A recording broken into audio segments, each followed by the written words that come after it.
Hi, I'm Maximise, host of the 2025 AtkinsRéalis UDG Conference podcast. Episodes focus on the topics covered at this year's conference. To introduce myself, I'm an assistant hydraulic modeller at AtkinsRéalis. I have a passion for communicating the health benefits of getting close to nature. I have a collaborative work approach and enjoy bringing people together to share their experiences. I do this through my own podcast, called the Maximise Nature Podcast, which looks at the benefits of going outdoors. This episode is different to the previous UDG conference episodes. It will focus on the lessons learned at the conference. I'll be joined by a panel of 3 AtkinsRéalis guests to reflect on the 3-day UDG conference. Ben Wilding will start with SUDS, then Rob Greenwood with DWMP, followed by Danielle Webster-Carr with storm overflows. To end, we will all come together to discuss what a future with AI will mean for our industry. I hope you enjoy. Before we get into it, why don't we go around and give an introduction into who makes up the panel and one fun fact about yourself or one place you've been to. Ben, why don't you start? So good to be back, Max. So Ben Wilding, I'm an associate at AtkinsRéalis, looking mainly at SUDS retrofit and integrated drainage strategies. It's the best place I've been to after I finished uni. I spent the summer travelling around South America, so Chile and Bolivia. I guess the standout memory there was in Bolivia on the salt flats. Took the brilliant idea to taste the salt to see if it was actually salty. Sounds great. Licked the salt and was sick as a dog for the rest of the day because it's got a lot of lithium in it, so it's like licking a big battery. Perfect. Danielle? Hi, I'm Danielle Webster-Carr, known as Danny. I'm a senior associate engineer with AtkinsRéalis, sort of working, I've been a hydraulic modeller. I snuck in through the back door of engineering some 27 years ago, starting my career as an apprentice, and I'm working to where I am now. I specialise in storm overflow, so it's lucky you chose this subject for me. And an interesting fact about me is that I'm an amateur artist in my spare time. Oh, nice. So, what sort of things do you paint or draw? I draw animals, so pet portraits mostly. Hi Max, I'm really excited to be participating in my first ever podcast, so go easy on me, please. I'm Rob Greenwood. I'm the practice manager at AtkinsRéalis, covering networks and drainage teams across London and the South East. So I'm responsible for essentially anything in a pipe, London and the South East. I'm also a CIWEM UDG committee member and have been for a number of years. So I helped found the new members group a few years ago, and I have most recently moved on to the main committee, looking to try and increase our thought diversity, and say, there's a place somewhere that I've been a lot and absolutely love, but somewhere I'm going back to in January is India. I absolutely love it as a country. The culture, the smells, the sounds, the colours, the life is just a fantastic place. I've been really privileged to work with some great people in India, and I'm really looking forward to going back in January. More so this time because we are launching starting the first ever CIWEM India network in January. So the network founded last year. And we'll be there for the first event, hopefully in January 2026, which is a really exciting time. To kick us off then, for the first question, Ben, you're heavily involved in the surface water management. Day 1 of the conference, it had a heavy focus on SUDS, and on day 2 we saw Mansfield, a project that I believe you worked that was awarded the WAPUG prize. What were your highlights from it? My overall impression over sort of the 5-ish years that I've been going to UDG is how much the narrative has changed on SUDS. It used to be sort of crammed into maybe 15 minutes on the final day, a bit of a cursory, oh, and by the way, there's also this SUDS stuff. Thank you and good night. But to sort of be sort of centre stage, day 1, and really seeing a lot of sort of those links between SUDS, DWMPs, and then that sort of filtering through to how we solve the CSO challenge, sort of seeing it as a bit of a sort of underlying theme of the conference, I think it's a really sort of good step forward. Overall, we're at a position now in the industry where we feel confident that we can deliver SUDS at scale. So things at Mansfield that we mentioned that got the WAPA prize, but also the projects Thames are doing with the sort of SUDS at scale across Greater London sort of show that. But sort of inherent in that and sort of linking into the workshops that we had in the afternoon, I think we're now at that point where we're thinking too much like engineers. We're sort of trying to sort of over-design everything and work too much within our comfort zone. And part of that is we haven't got enough data to sort of challenge our own expectations and sort of rein ourselves back in. We're all sort of data-driven people. Yeah. So I think it's, as we go through, it'll be interesting to see how we see more performance data and then that sort of completing the cycle to then inform future designs and go, well, we thought this was a 5-year event that we was designing for. This actually worked for a 50-year event, and that means X, Y, and Z for future designs. I think really good sort of lessons being shared, really good sort of open dialogue as well that was sort of happening outside of the main presentation space. I think overall it's that now starting to think big and think bigger picture. Think bigger picture and more of like a collaborative approach instead of a single-minded approach. And I think that is a definite takeaway from the episode you did with me just before the conference as well. So if people want to go and listen to that, that would be great as well. There was a lot of discussion on the funding of SUDS. Could you explain this to the audience as well, please, Ben? Yeah, so obviously money makes the world go round. And as much as we say that we want to save the world and go and do the honourable thing, we all still expect to be paid at the end of the month. So funding of SUDS is a really key issue. And part of that's born out of the fact that we still don't have Schedule 3 in England, at least. And that obviously creates confusion between who's going to adopt these features. That then comes through into who's going to pay for these features.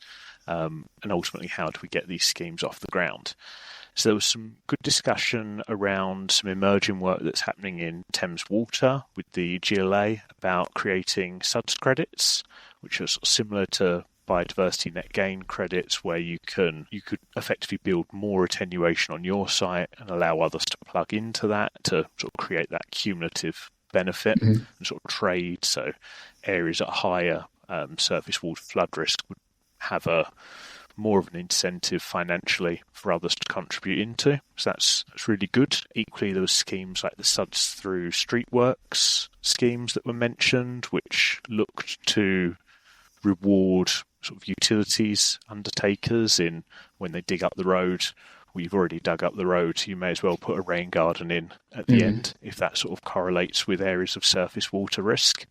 And that can then come through into the permit sort of costs and that sort of side of things. So I think there was a lot of innovative ideas there. There's not really a joined up one-way approach of how we fund SUDS. And I think that then comes back through to trying to aim for less fragmentation in the industry and try and sort of get people around the table, because you'll see with most of the funding applications that you can apply for at the moment, a lot of them talk about who are you partnered with and what's the innovative step. So if you're not partnered with anyone, suddenly you're disqualified from all of that. So it's really about addressing that fragmentation so as we can then access more funding and pool funding together to solve arguably what could be the same problem from 2 or 3 different stakeholders. And it taking 2 or 3 times longer, Exactly. How do we encourage more partnership delivery and working together? As I said in my presentation on day 1, there needs to be a move towards holistically looking at water and developing those integrated plans through integrated drainage strategies, regional plans, DWMPs, rather than just sort of going, that's not my water problem. I think I would include the water reuse sort of aspect to that as well. It's a really compelling presentation on day 2 where it was pointed out that we've got some of the best drinking water in the world that we use to flush our toilets with at a point where we're facing water scarcity. So it just doesn't make sense. Overall, with the partnership stuff, the work that we're seeing in places like Mansfield and London, but also in Edinburgh, Stockport and abroad in European cities shows how that sort of partnership allows the pooling of resource to then create greater cumulative benefits. So it creates that urban heating sort of mitigation, it creates that biodiversity improvement, it creates that water quality improvement overall. So if you sort of sit down at a table first of all and go, we can achieve all of this, ultimately that will help create that compelling case for why people should partner together and then build up through. Cunliffe Review has given us that kick in the right direction that we needed. We probably already knew that that was what it was going to say, that we was a bit fragmented and didn't talk to each other enough. But hopefully that's the catalyst that we can then sort of use within the industry and within sort of government to try and sort of solve some of these problems and develop more partnerships. It really does highlight the importance of collaboration, doesn't it?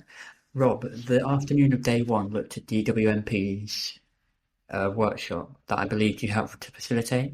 How do you feel we were able to set up for the delivery of Cycle 2, and what key learning needs to be included from Cycle 1? It did, yeah. Cycle 2, I think, is massive for us as an industry.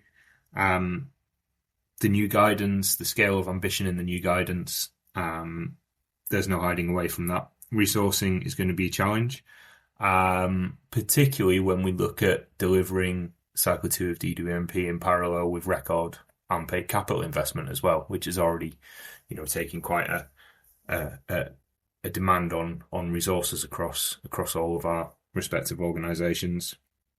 I thought the papers that we had at the conference were really challenging in terms of that, pushing that ambition further still, which was really nice. To come back to your question on building from Cycle 1, is that successful DWMPs, I think, need two things. The first builds on what Ben's been saying around partnerships. I think we saw at the conference the benefits that can come from developing strong long-term partnerships. We saw specific examples at the conference of the outputs of partnerships formed during Cycle 1 of DWMP and what they've led into and led into across central London in particular, in terms of co-delivering SUDs and developing opportunities for multi-stakeholder delivery. And not just that, but an impactful DWMP can't just be delivered or developed in isolation. I think collaboration is needed not only to help deliver, but also to understand the problem. You can't ever really truly resolve an issue if you don't fully understand it. And I think water companies see one element of the problem, but and see one part of the future, but organisations collectively allow us to see the whole picture. So that partnership is going to be really crucial to successful Cycle 2 DWMPs. I think my second thing for successful Cycle 2 is making sure we work smarter and not harder. The conference showed us that AI is not a future. It's not a future technology. It's very much here already. It's here. It's being used to great effect. We saw some great papers, some very interesting papers on how people are applying it to live projects within the water industry here and now. We've touched on already how challenging it is with resources across the industry. What we can't afford to do is to deploy those resources inefficiently. It's in all of our interests to work smarter, and by that, there are multiple strands to that. It's yes, making the most of technology. Yes, using automation and automating tasks where possible, but it's also being clever about what we automate and why we automate it. We don't want to be producing detailed plans, pages and pages of documentation, which is of no use as a final output. I think we need to be really clear on what it is that we want to achieve from the outset, what it is that will add value when we come on to implementing the outputs of DWMP in PR29 and beyond, and the short-term planning horizons, so that we're set up for success, we automate and work efficiently, and we really have a meaningful impact with that investment. Definitely be taking a collaborative approach, which is something I think Atkins really drives across all industries, to be honest. And I think that the best way we can tackle the uncertainty is by working together. The highlight on day 2 possibly came from Professor Sir Chris Whitty when he gave a keynote. What were your takeaways, and how does that influence what we do at AtkinsRéalis? Firstly, what an honour! Like, what an honour to have someone who's had such an impact on UK government policy to be attending our conference. It was quite surreal, I think, for me and many others sitting in the auditorium in Birmingham to see a man who'd had such a huge impact on all of our lives during the pandemic, speaking to us about wastewater, urban drainage. It's a great recognition of where we are as an industry, how important the challenges are that we face, the public perception of those challenges now as well. It's no longer just something that we talk about internally as an industry. It's now very much recognised within the public realm, and that's a great place to be. And my main takeaway, let's highlight Chris's recognition that we as an urban drainage industry have done more for public health than anything that medicine has provided. I think he said vaccines is perhaps the only thing that might even come close, or you could make an argument for, in terms of its impact on public health worldwide. But that feels good, doesn't it? We all get into this. We all get into this industry, I think, in some way with this sort of value of making the world a better place, or helping to reflect on how much benefit we've had to society as an industry, and to see that recognised by the Chief Medical Officer for the UK. That's a good feeling. And we should be rightly proud of it, particularly here in the UK. But at the same time, I think Chris's keynote showed me that we can't afford to be complacent about that. Poor sanitation, health-related conditions linked to poor sanitation and urban drainage and poor planning are still a huge problem in some countries. I think in the UK we maybe see them as another country's problem, or a problem that we've eradicated. That isn't guaranteed, and I think Chris showed us that isn't guaranteed. We have to continuously keep innovating. We need to stay ahead of the science. We need to keep listening to the science. The impacts of climate change on diseases and how diseases spread and epidemiology was quite insightful. Something that I personally haven't really looked at, and it was quite eye-opening to me to think of that. I tend to think of climate change in my role in terms of its impact on rainfall. These are new challenges, and these are challenges that are going to get bigger and that we're going to have to face into, and we need to be cognizant of those, and we need to be preparing now for tomorrow's problem. And I think that comes back to what your question on what does that mean for us. I'm the father of a 4-month-old, Max, as you know, and I think Chris was quite pragmatic and quite truthful when he said, we'll never stop anybody using water recreationally. And I'd hate for my son to grow up in a world where he can't use water recreationally, as I did when I was younger, and as we all do now. The thought of people not being able to enjoy our rivers and our seas because of pollutants and bacteria and things like that is just not a nice world to be.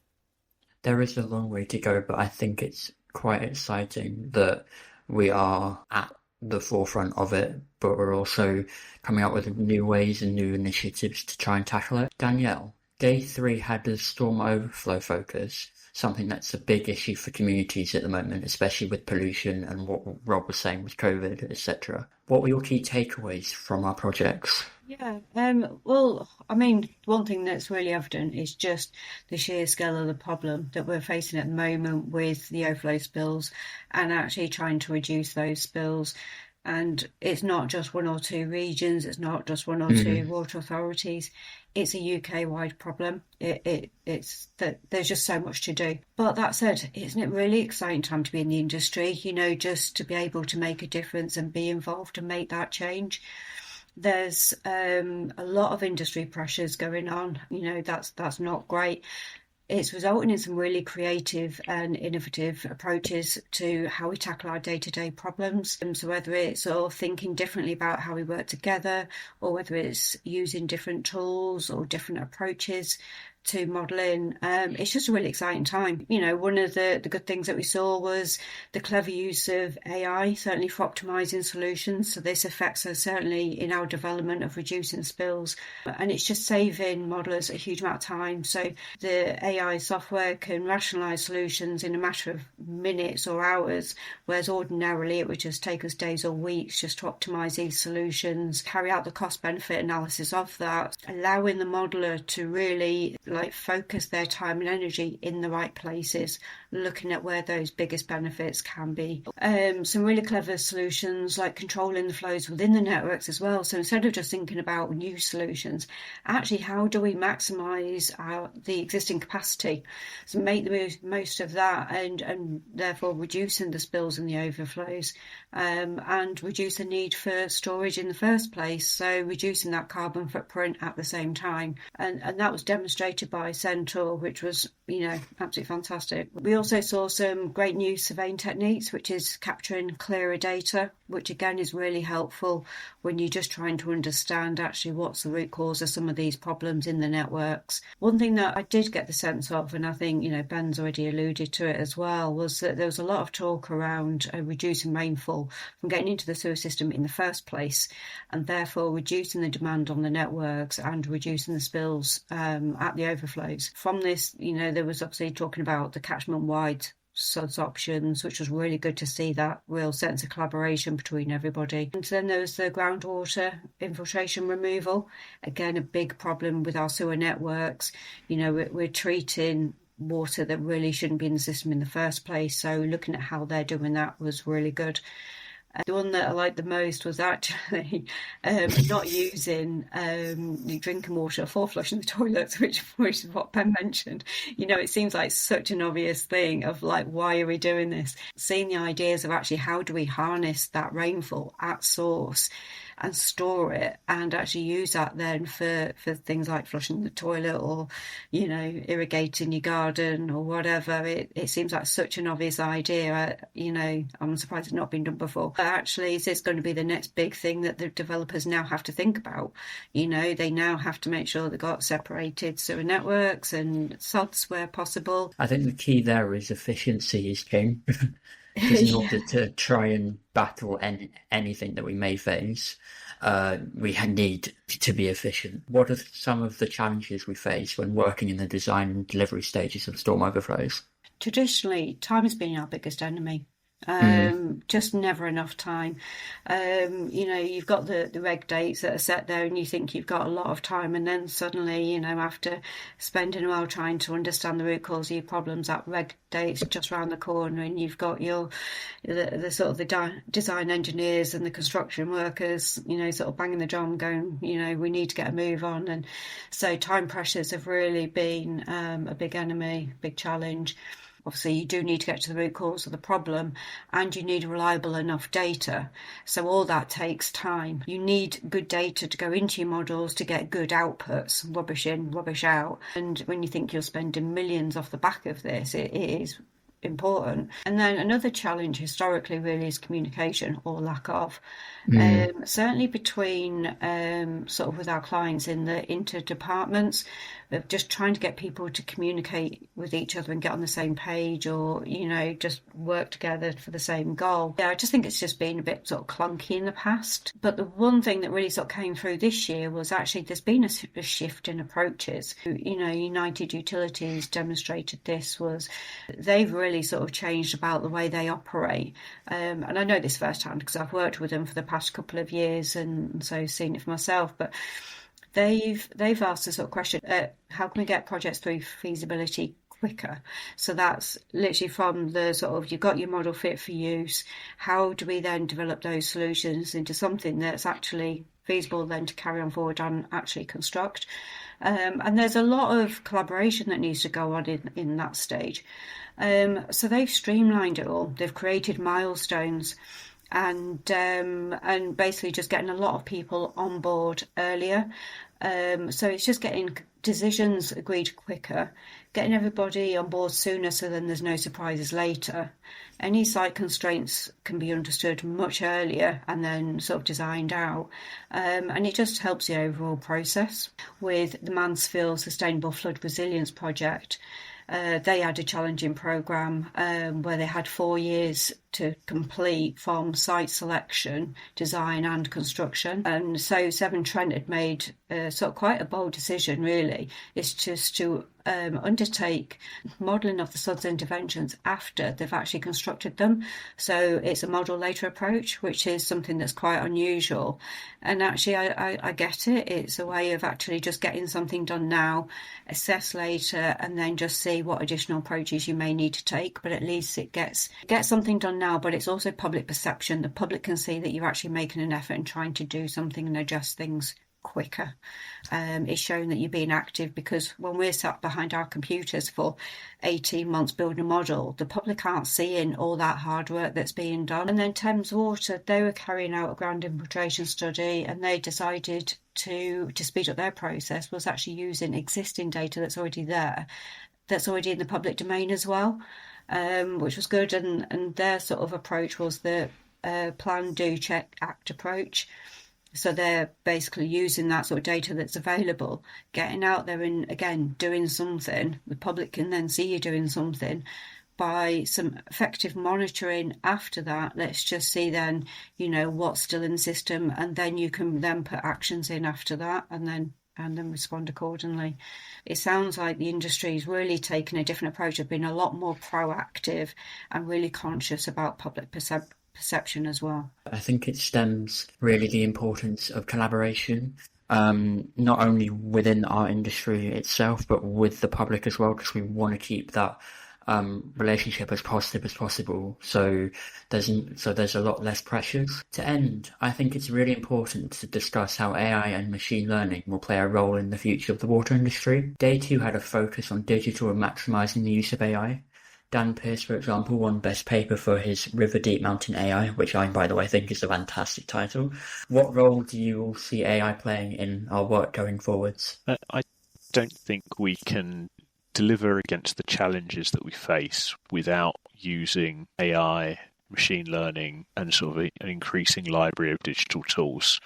I think we look at the number of CSOs, it's going to take us well beyond sort of 5 years to resolve this, especially when we start looking at climate change coming in and adding a bit of a curveball to proceedings as well. We tie that in with biodiversity net gain or buildability constraints or funding constraints, just being able to assess all of these options and balance what's best across the catchment. I think that's where there's a real value in trying to pull in some of these tools and optimization engines to really sort of help give us the data, to give us the confidence to go forwards. What does the introduction of AI mean for the planning, modelling and design stages within the wastewater industry? I think I've said it already. I don't see AI as a future tech.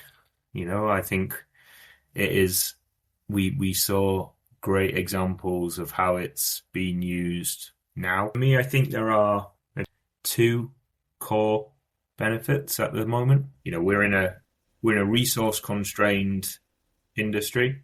We need to work harder, not smarter. Again, as I've spoken about already, being able to deploy machine learning, artificial intelligence to create this, what I would term a virtual FTE or a virtual headcount, a virtual workforce is really crucial, and that's really going to help us. That's going to deliver quicker. The second thing for me, and I don't know what others think about this, but the second thing for me is around how AI can help us with our thought diversity. We all in the industry have a tendency to choose a similar educational route. We come through similar A-levels, similar GCSEs, similar university courses, similar industry courses and conferences, and we have diversity of thought, and that is fantastic, and we should celebrate that at all costs. But we still, as an industry, have a collective bias or a collective blindness to wider ideas. I think by embracing AI, by bringing AI into the decision-making process, it can help us see problems in a different way, and hopefully, and I've already seen examples of it. It can show us a solution that we maybe otherwise would have overlooked, and I think that's going to be as powerful, if not more powerful, than the efficiency that we get just from having this digital workforce and this virtual workforce. I think being able to challenge us to look at a problem differently and to question our decisions and question our answers, I think that's going to lead us to better solutions, and that's what we need. For me anyway, it gives us more angles into how to tackle the problem. So we're going to have a better chance to try and not only conquer it, but prevent those problems getting even worse. Absolutely. I think I see it being deployed in some ways as a not as a surrogate for experience. I think experience is the experience that we have in the industry is absolutely vital, but it's an aid to more early careers that we need to bring in. Our industry needs to grow. We need to bring in new ideas. We need to bring in new up and coming talent, and we're doing that quite successfully. But those people need to learn from experience, and with in some parts of our industry, that experience is not there in the way that it will be in the future. And I think AI can help us in that space as well. It can help us as a mentor. It can help people, find the solution to a problem quicker, and then be able to react and be able to be more self-sufficient. And from a training perspective, from a development perspective, I'm quite envious of some of our early careers at the moment, and having that tool available to use. I think it's a really powerful thing to have up your sleeve. Like a lot of technology, that change curve is going to be very steep. Efficiency aside, can any of you think of any more reasons why it's crucial that we collaborate with AI? It's all around efficiency, though, isn't it, really? I think, exactly. Whether it's saving the modeller time so that they can focus on the sort of the complex aspects. But, it's like what I alluded to before, is that time's our greatest enemy. We've got to be able to respond quicker, and by using AI, it can provide consistency, efficiency. It reduces time. I think it is critical. I don't think we can deliver this program of work without it, to be honest. I think it's saving us a huge amount of time. Exactly, and like you said earlier, time is money. The public needs to see that we're responding quickly. The industry is in trouble.